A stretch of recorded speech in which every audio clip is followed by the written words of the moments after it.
My husband and I decided to go camping for the first time in Germany. So I found the website hinterland.camp.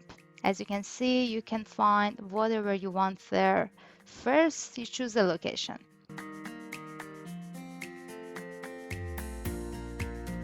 You can choose your camping type, such as tent or you have a camper. And finally, you can find your options here. The ranking of them are clear. In the bottom of each one, you can see the options that you can camp with. You can filter many options such as WC, grill, water, shower, near the lake, or only in the forest. Finally, we found this one. We wanted to camp with our own tent, but this place didn't allow it at first. Before finalizing the destination, we had a conversation with the host and asked her about it. When she found out that we were just two people with one tent, she finally gave us permission. The host also had some chickens, and we were looking forward to getting fresh eggs from them for breakfast. The promised day arrived, and after 1 hour of driving, we reached the location in the countryside.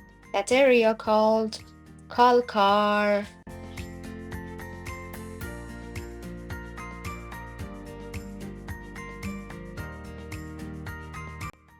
Finally, we arrived. It was cozy, calm, and beautiful right next to the lake. The host had two houses there, and she showed us the WC we could use. It was very clean and acceptable.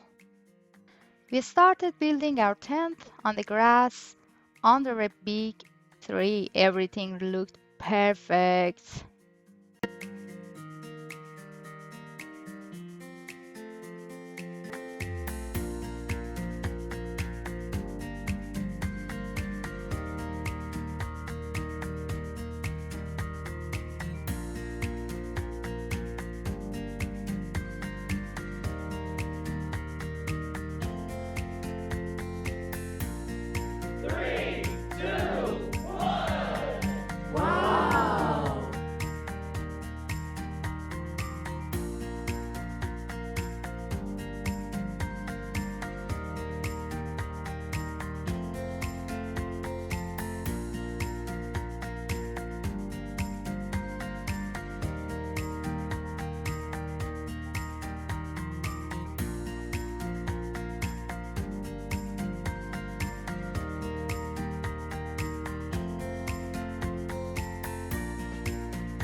We began to relax and enjoy our evening by using the barbecue that was there, grilling our food with a beautiful view of the lake. Everything was perfect. Actually, sleeping in the nature seems very calm and relaxing, but during the night we heard noises, birds, wind, people from the neighborhood, and even the sound of chopping wood with an axe. That made our night noisy and not very comfortable. Unfortunately, in the morning, the weather became cloudy and a little bit chilly. On the other hand, the chickens didn't lay any eggs for us. We hadn't predicted that, so we had nothing to eat. We just tried to pack everything and leave. It was our first experience, and I hope it will be helpful for you.